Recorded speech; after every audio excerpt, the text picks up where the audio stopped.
අද අපි හදනවා හතු ව්‍යංජනයක්. මේ තියෙන හතු.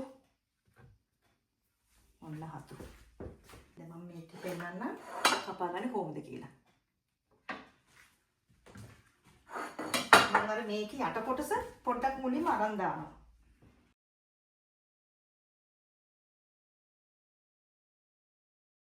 අපි මේක කපාගමු. එතන තියෙන ග්‍රෑම් 800ක්. ඒකත් ඕගොල්ලෝ කැමති ප්‍රමාණයට කපා ගන්න පුළුවන්.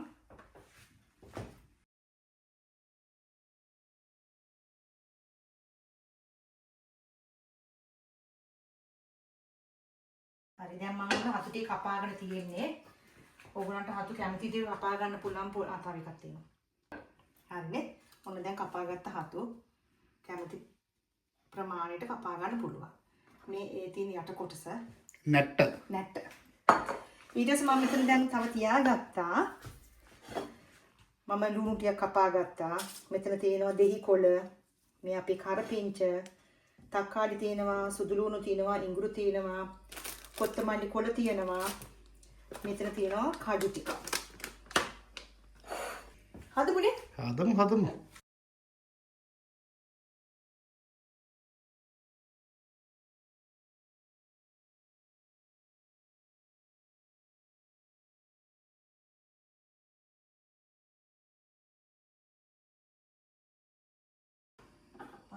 සුදු ලුණු ටිකක් කපා ගමු.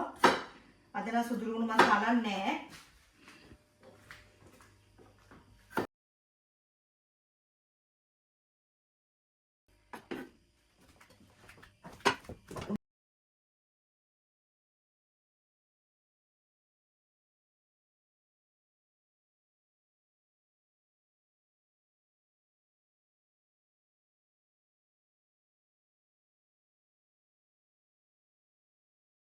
අපිට ඉතින් ගෙදර කරම්පේ නැහැ.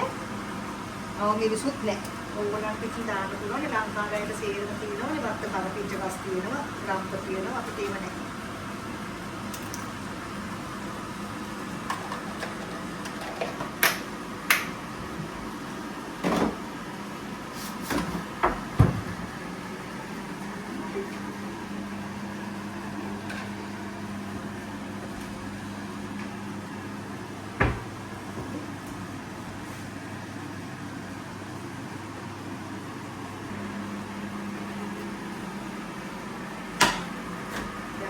දානවා මේ දෙහි කොළ අපිට පුරුදු නෑ.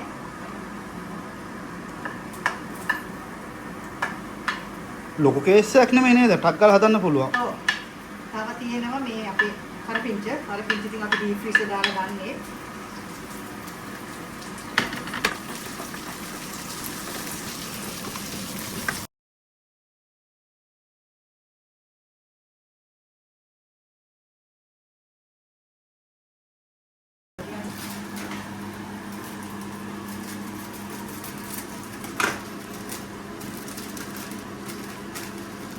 මට හරියට කොත්තමල්ලි කොළ අවශ්‍යයි.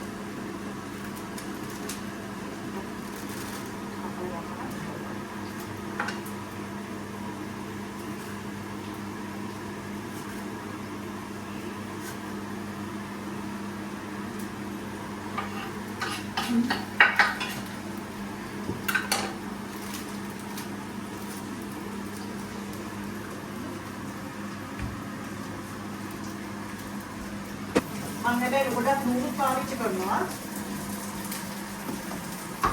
අපිට රස ලුණු නැහැ. අපිට තියෙන්නේ මෙහි තියෙන අර සුදු පාට වෙන්නේ. ඒක රසක් නැහැ. අපි ගන්න ගොඩක් කරාට රතු පාට එක තමයි.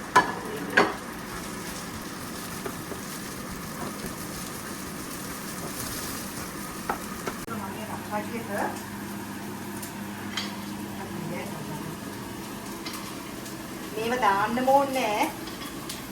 ඔයගොල්ලෝ කැමති නම් විතරක් දාන්න.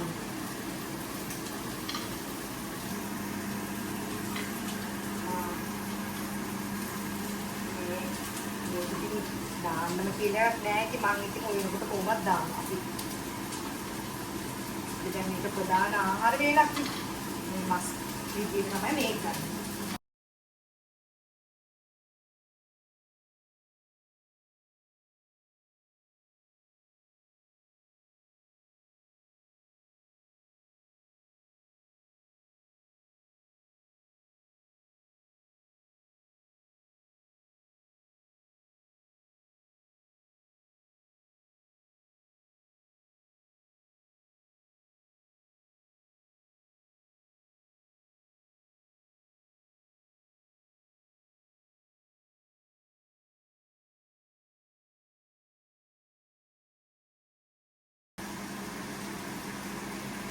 මම දැන් දාන සාදික්ක ටික. ආ. ඔව්.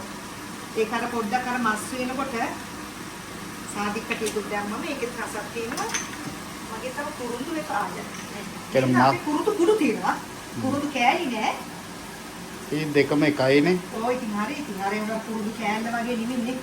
ඒක වෙනසක් තියෙනවනේ.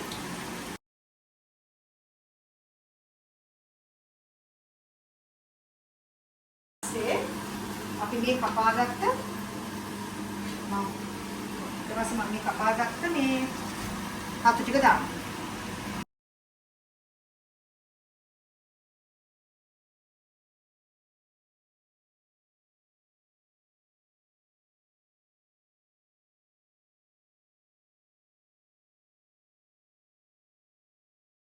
උයන්න පුළුවන්.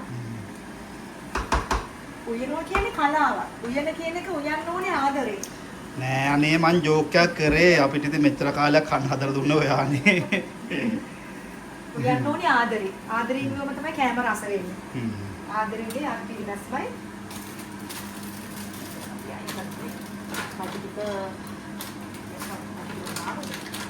අතරින් හතර කජු යටකට රසයි. ඒක හොඳයි. එහෙම තමයි උයන්නේ. ඉතින් අපි අපිට කැමති දෙයක් අපිට කරගන්න පුළුවන්. මේ ඉතින් අපි ගෙදරටනේ හදන්නේ. මේ මම හදන විදිය. ඔය එක එක්කිනාගේ එක ඔය එක මං කිව්වේ කෑම උයන්නේ කියලා කලාවක්. ඒ කුලිනේ කලාවක් මෙහිමයි කියන එකක් නැහැ.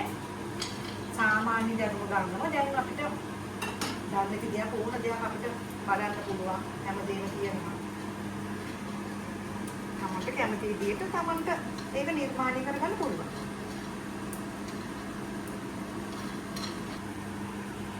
මේ කජු කැල්ල පොඩ. අනේ එපා. කජු නම් එපා. ඒක පළතුරු මොනවා හරි. පළතුරු ඉතින් ඒක හොඳයි. මම පළතුරු කන්න તો ලස්සන වෙනවනේ. තව ලස්සන වෙනවා. හැබැයි රස තියෙන්නේ නැහැ. ඒක දැන් මේ වින්ටර් කාලේ තියෙන ස්ට්‍රෝබෙරි. සුදුයි වගේනේ. ඔව් වින්ටර් කාලේ තියෙන ස්ට්‍රෝබෙරි එම රසක් නැහැ.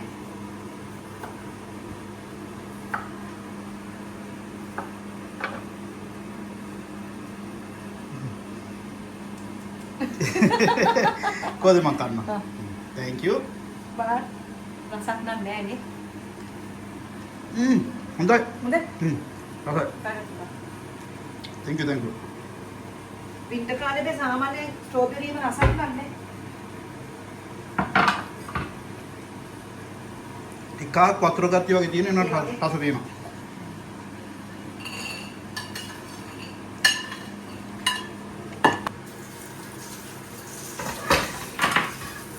ඒ මොකද ඔය අතින් හොදන්නේ මේ මැෂින් එක තියෙනවා ඩිෂ් මැෂින් එක. නෑ මම ලොකු බාජර ටික දාන්නේ නෑ. මම පිඟාන නිකන් කෝප් විතරයි දාන්නේ ඩිෂ් වොෂර්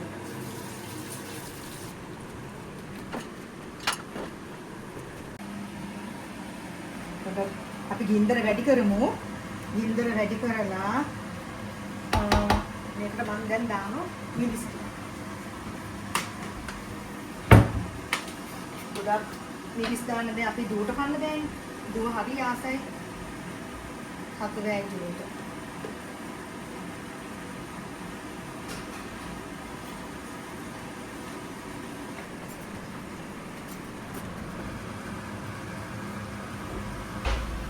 මම ඔන්න අන්නාසිත් රෙඩි කරගෙන තියෙන්නේ. ඉතින් කට්ටිය දන්නවනේ අන්නාසි කියන ඒවා.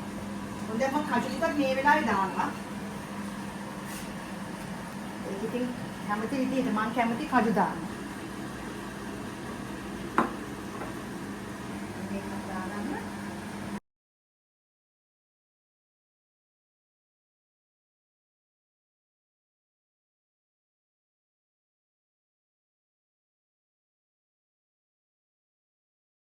වැදුණු තුන පාටියකුත් දාන්න.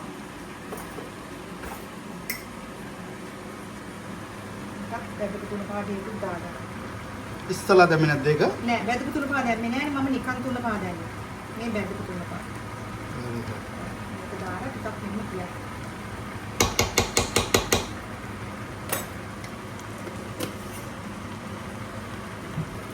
හොඳට දුම දානවා. සුවඳක් වෙනවා. සුවඳක් වෙනවා. වතුරත් වාෂ්ප වෙනවා. අතට නෙමෙයි දැන් මම කිරි දාලා තියෙන්නේ. ඔන්න මං හදපු වෑංජනේ දැන් හදලා ඉවරයි. හොඳට තියෙනවා. පේනවනේ? අපි දැන් ලිප ඕෆ් කරමු.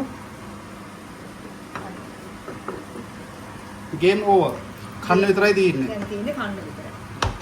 මගේ දැන් හතු වෑංජනේ හදලා ඉවරයි. අපි ආයෙත් දවසක හම්බෙමු. බයි.